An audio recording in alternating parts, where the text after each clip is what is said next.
Ang pagkatalo ng Japanese car manufacturer. Ngayong panahon mukhang nauungusan na ang mga Japanese car automaker ng ilang mga makabagong manufacturer ngayon mula sa iba't ibang bansa, karaniwan mula sa China, na kung saan inilalabas na ang mga moderno at mas makabagong mga sasakyang napapanahon. Gaya na lamang ng tatalakayin natin iyon. Isang pampamilyang sasakyan na marami ang katangian, magmula sa loob at labas ay tiyak na magugustuhan. Ang pinakamatipid na 8-seater car na makikilala mo sa pagkakataong ito. At isa na rin sa pinakamalakas na klase. Yan ang iisa-isay natin kasama ng kabuang presyo nito. Pero bago yun, syempre, kung bago ka pa lamang po dito sa akin channel, baka naman kabigyan po mo click yung subscribe button pati ng notification bell para naman ma-update like sa mga video na gagawin ko pa. Alright, simulan na natin to!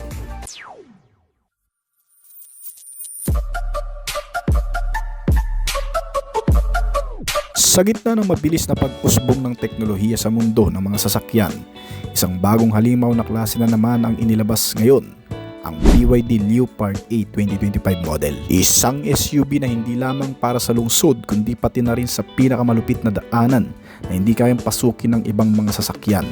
Ito ay gawa ng BYD, isang kumpanyang kilala sa inobasyon at electric at hybrid na technology. Ang Leopard 8 ay pinangalanan ayon sa isang mabangis na hayop at tulad ng isang tunay na leopard.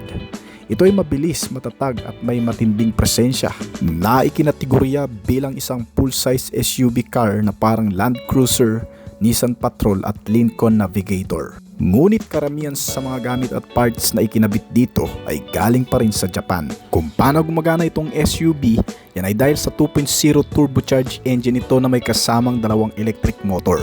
Ang resulta ay kayang magbigay ng maximum output level na 700 horsepower at kayang tumakbo sa bilis na 100 km/h sa loob lamang ng 4.8 seconds.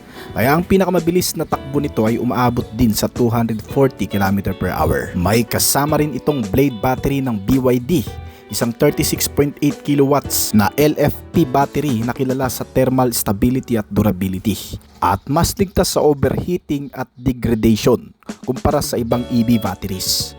Para sa karagdagang impormasyon, ang LFP battery ay mas maganda kumpara sa lithium-ion battery na ginagamit ng ilang hybrid vehicle.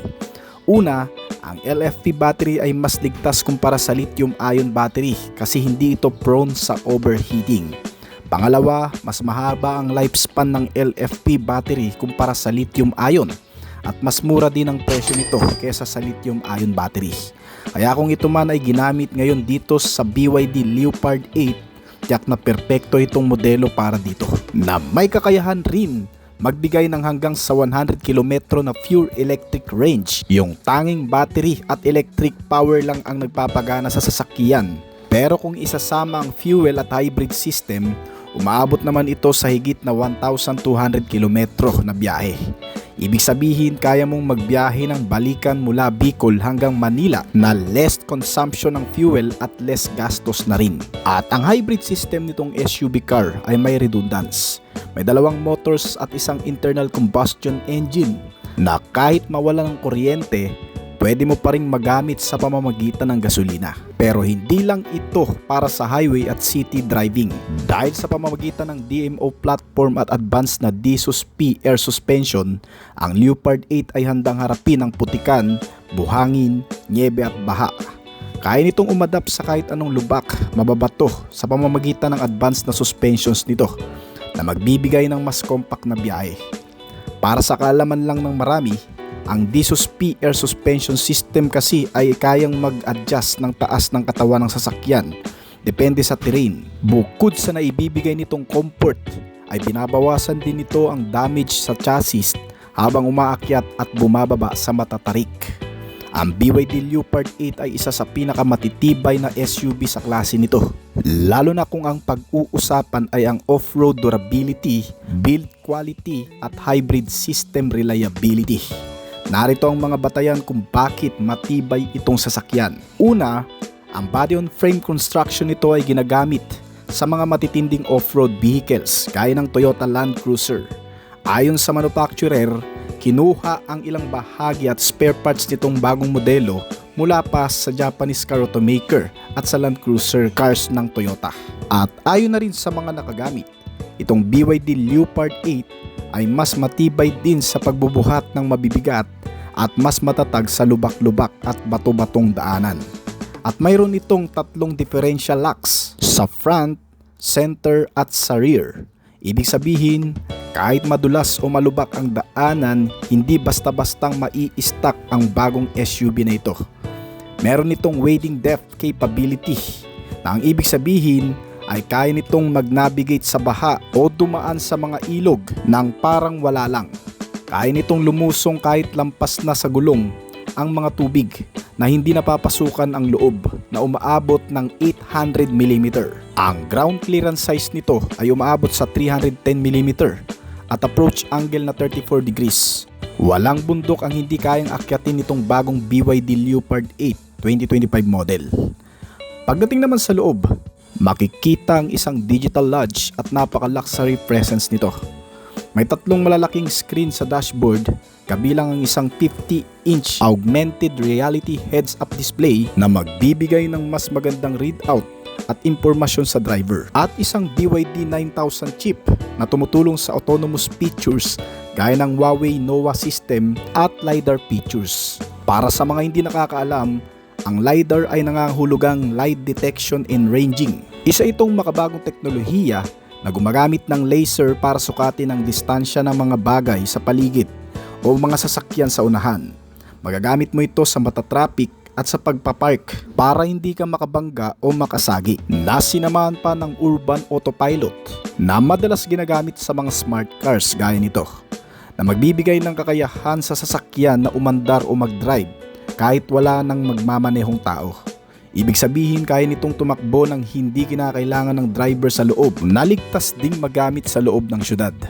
Mayroon din itong 18 speaker sound system. Nilagyan din ito ng massage seat para makarelax ang driver, passenger kahit sa mahahabang biyahe. May wireless charging pads na para kang nasa loob ng isang mobile luxury hotel. Pagdating sa dimension at space, sa laki nitong BYD Leopard 8 na may haba na 5.2 meters, mayroon itong sapat na spasyo para sa 7 hanggang sa 8 pasahero, depende sa variant. Perfect ito para sa pampamilya, para sa mga adventure seekers o kahit para sa mga opisyal na gustong maglakbay ng may komportableng pakiramdam at lakas na maaasahan. Sa presyo nitong 3 milyong pataas, ayon sa conversion mula sa China, hindi ito murang laruan, ngunit para sa mga naghahanap ng performance, luxury at cutting-edge na teknolohiya sa isang sasakyan, ang BYD Leopard ay isang mabangis at matalinong pagpipilian. Kung pag-uusapan naman ang pagkakagawa dito, ang BYD ay kilala sa China sa pag-subject ng kanilang mga flagship vehicles sa matinding durability testing, mula sa 30 degree na klima hanggang sa mainit at maalikabok na disyerto. Ginagamit din ito ng ilang Chinese government units, isang patunay na kumpiyansa sa tibay nito. Bagong modelo pa lamang ito sa market, kaya wala pang long-term data sa maintenance pagkatapos ng 5 hanggang sa 10 taong paggamit nito. Ang air suspensions nito at hybrid system ay mas complex, kaya mas mahal ang maintenance kung masira man. Kinakailangan mong maglaan ng sapat na budget bago ka bumili nito. Kung hinahanap mo ang isang SUV na kayang lumusong sa baha, umakyat sa bundok at manatiling komportable sa kalsada, matibay at mapagkakatiwalaan, itong BYD Leopard 8 ang bagay para sa iyo. Pero gaya ng ibang high-tech vehicles, mas mainam pa rin ito sa may mga access sa BYD service centers para sa regular na maintenance. So hindi na rin naman problema yan kasi marami na tayong BYD branches dito sa Pilipinas. Kaya madali na lang ang maintenance nito. Bukod sa Leopard 8 ng BYD, may isa pang bagong modelo ang BYD Cars na isa rin sa pinakamagandang full-size SUV. Madalas pinoproblema ng marami ngayon ang pagbaha, lalo na sa lungsod ng Manila. Dahil kadalasan ang mga sasakyan ang isa sa mga naaapektuhan kapag bumabaha, lalo na sa kalsada. Kaya naman sa video na ito, ay pagkakataon mo na siguro upang makaligtas sa kahit anong bahaman ang manalanta sa loob ng Kamaynilaan, syudad at sa kung saan lugar pa man. Dahil sa video na ito ay makikilala mo ang isang bagong modelo na inilabas ngayon na hindi lamang magagamit sa spalto, simentado sa mga lupain, mababato at mabubundok. Ito rin ay kayang gamitin kahit pa sa tubig. Ang full-size SUV na tinatawag na BYD U8. Isa sa magiging malakas na kakumpetensya ng Toyota brand pagdating sa mga full-size SUV gaya ng Land Cruiser, Range Rover Defender, ng Ford Explorer, Nissan Patrol Royal at ng iba pang mga full-size SUV na narito sa bansa. Itong BYD U8 mga kaibigan, kung mapansinin sa external na datingan, medyo kawig na rin ng Range Rover Defender kung titingnan. May malaking kaha na aagaw sa atensyon ng karamihan. Maging ang external na appearance nito mga kaibigan gaya ng nakaibang mga ilaw na nasa harapan. Ang unanimous daytime running light LED signature stripe at may mga kasamang diamond element. Kasama ang LED type rin na klase ng mga turn signal light indicator nito.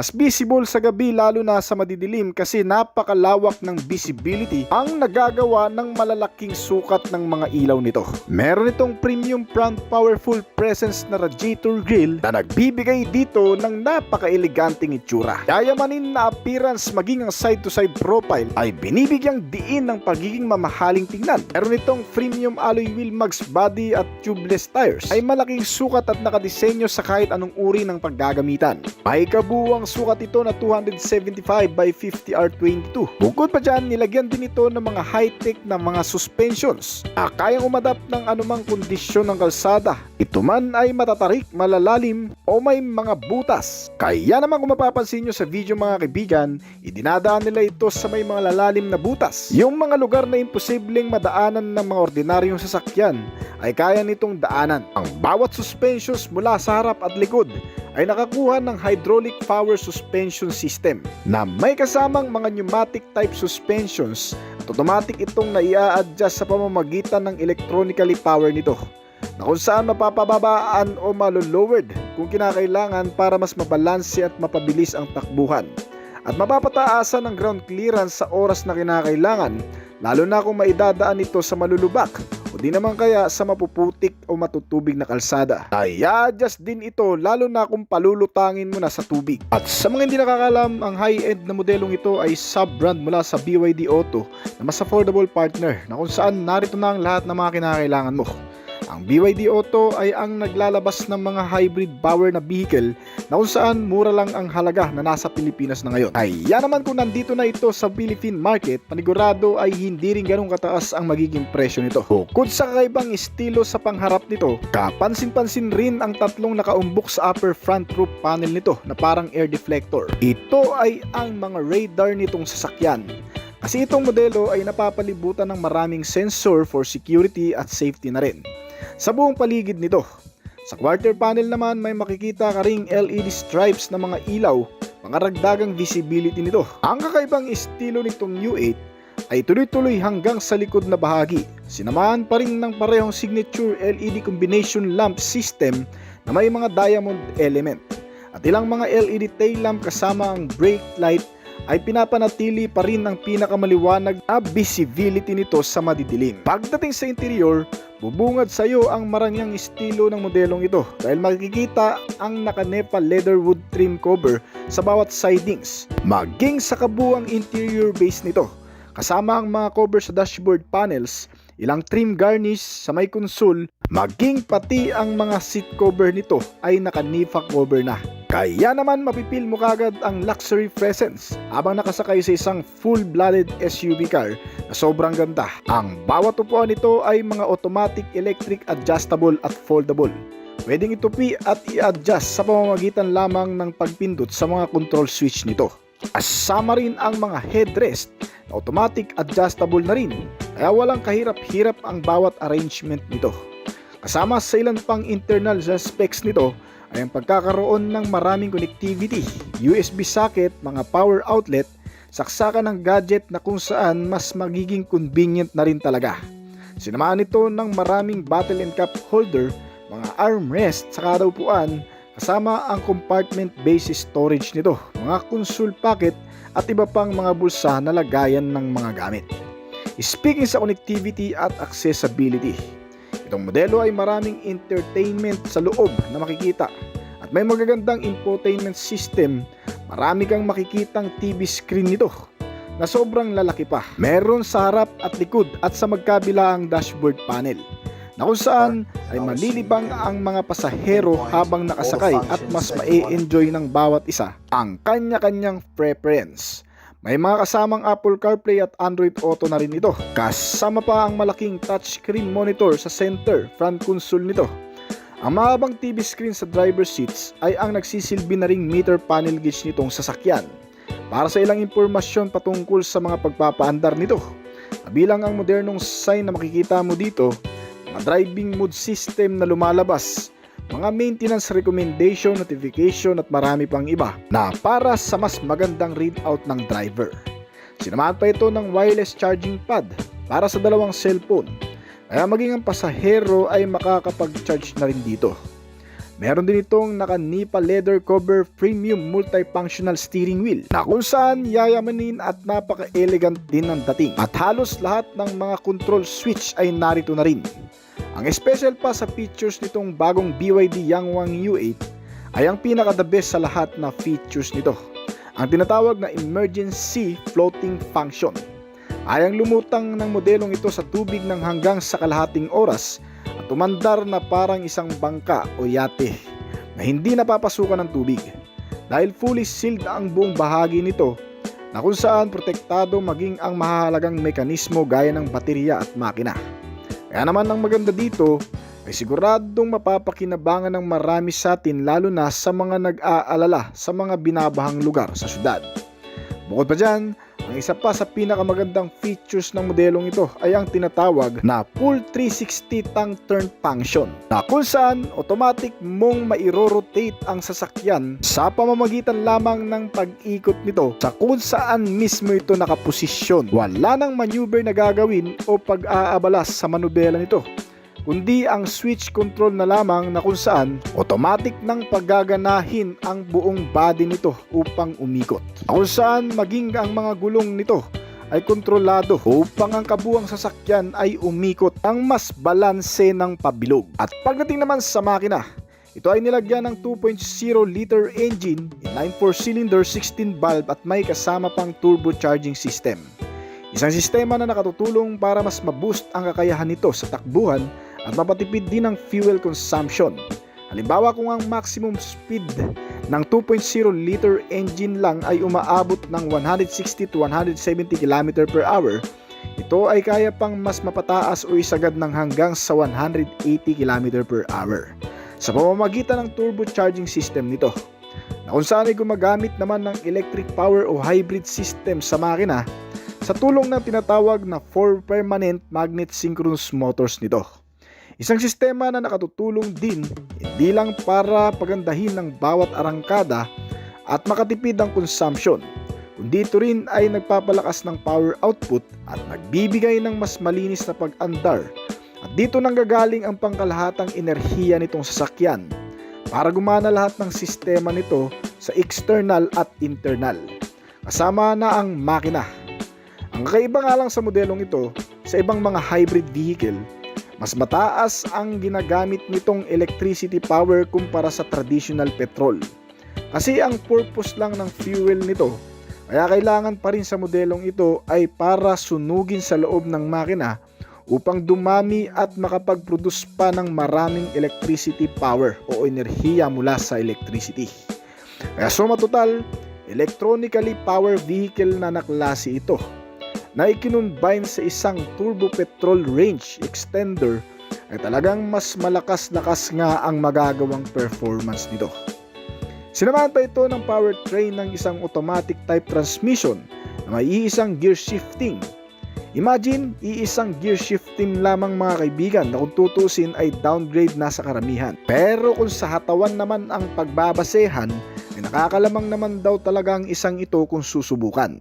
Bagamat iisa ang gear shifting, ito ay naka 4-wheel drive pa rin, na kayang gumawa ng 1,197 horsepower at 1,218 Nm ng torque.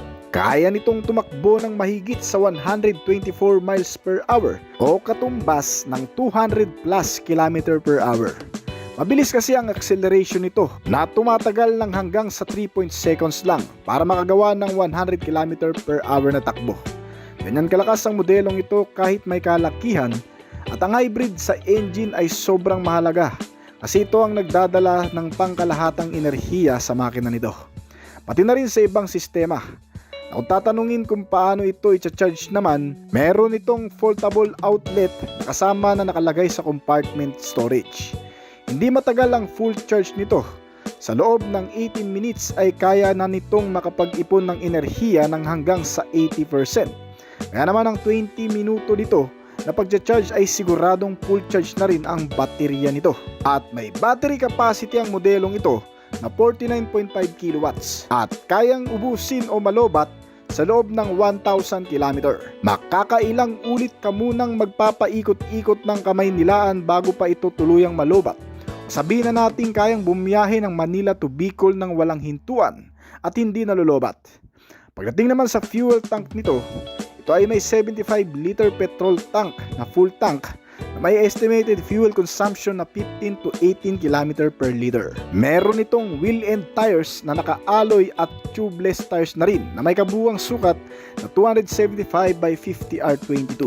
Inabalutan nito ang magagandang klase ng braking system sa front and rear na parehong mga naka-ventilated disc type na klase na kung saan ang ganitong mga braking system ay talagang mas makakapit. Marami din itong mga safety features mga kaibigan na nakapaloob sa modelong ito. Gaya ng pagkakaroon nito ng lane departure warning system. Nagbibigay ito ng alerto o warning sa driver kung sakaling hindi mapanatili ng driver sa loob ng traveling lane itong sasakyan. Nagbibigay dito ng paalala para maiwasan ang makasagi o makabangga ng mga kasabayang biglang nag-overtaking. Nilagyan pa ito ng adaptive cruise control system na nagpapagaang sa bawat biyahe, matatraffic o malalayong lugar. Dahil kaya ng sistemang ito gayahin ang galaw at bilis ng mga sasakyan na nasa unahan kahit hindi mo natapakan pa ang accelerator pedal nito. Kapag na-sense ng radar ang mga sasakyan na nasa unahan, ay kusa itong gagalaw alinsunod sa galaw, takbo at bilis ng mga sasakyan na nasa unahan natin. Sinamahan pa ito ng front collision warning, isang sistema na nagbipigil sa anumang banggaan o pagkabangga lalo na sa mga biglaang humihinto na sasakyan sa harapan. Sinamahan pa ito ng blind spot warning na makikita sa side mirror nito, isang sign para maiwasan ng anumang pagkasagi o pagkabangga sa mga kasabayan sa kalsada. Sinamahan pa ito ng all-round parking sensors na kung saan namomonitor nito ang kabuuang paligid ng sasakyan once na tayo ay magpapark na. Sinusuportahan nito ang bawat pag-atras, pag-abante ng sasakyan upang nang sa ganun ay walang mabangga at maatrasan pa. Meron itong 360 degree camera upang makita ng malawak ang buong paligid nitong sasakyan at upang ligtas na rin para sa mga debris na masasagi, mababangga at maaatrasan. Meron din itong rear cross traffic alert, pangkaligtasan din lalo na sa mga pagpapaatras. Bukod pa dyan, meron din itong hill start assist at downhill assist para naman sa mga akyating kalsada o di naman kaya sa mga pababang kondisyon ng kalsada. Sinamahan pa ito ng traction control system na magagamit mo naman sa oras na nagpapaandar sa mga malulubak na parte ng lugar. Tipong mabubundok. Sinusuportahan nito ang bawat pag-andar o pag-ikot ng mga gulong upang nang sa ganun ay maiwasan na rin ang pagkawala sa balanse ng pag-andar ng sasakyan sa mga ganong kondisyon na kung saan nagdudulot ang pagbaliktad nito kung minsan. Sinamahan pa ito ng vehicle stability control para ma-maintain ang stability ng pagdadrive lalo na sa off-road ride, maging pati sa mga pakurbada.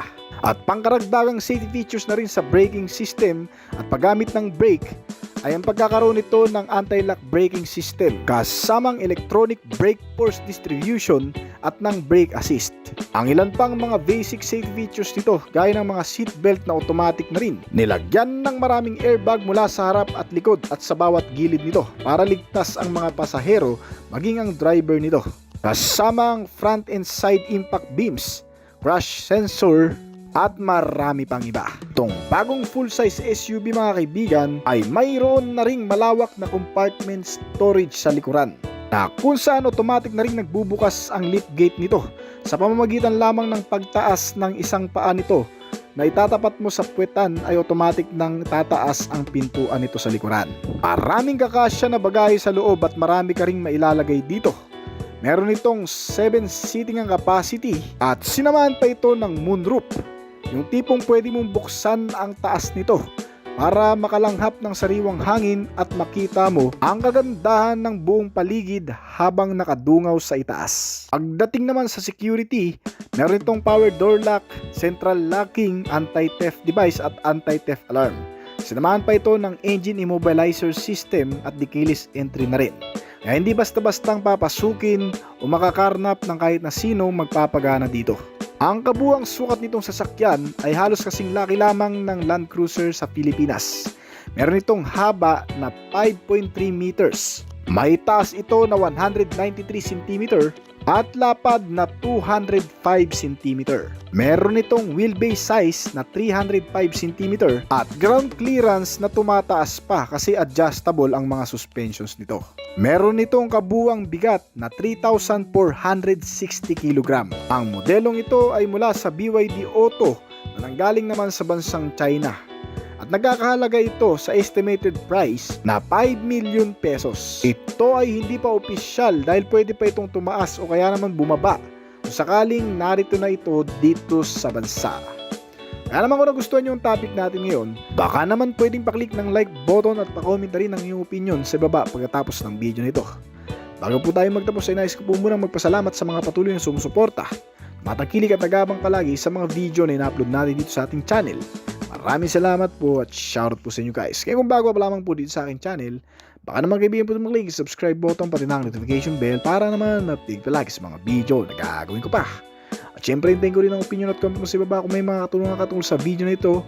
Huwag kang mayang mag-comment kaibigan o pa nang sa ganun. Masagutan ko rin ang mga nais mo pang malaman at makuha rin ako ng idea mula sa iyo na magagamit ko sa aking mga susunod pang video na gagawin. This is Oblis Collection. Thank you!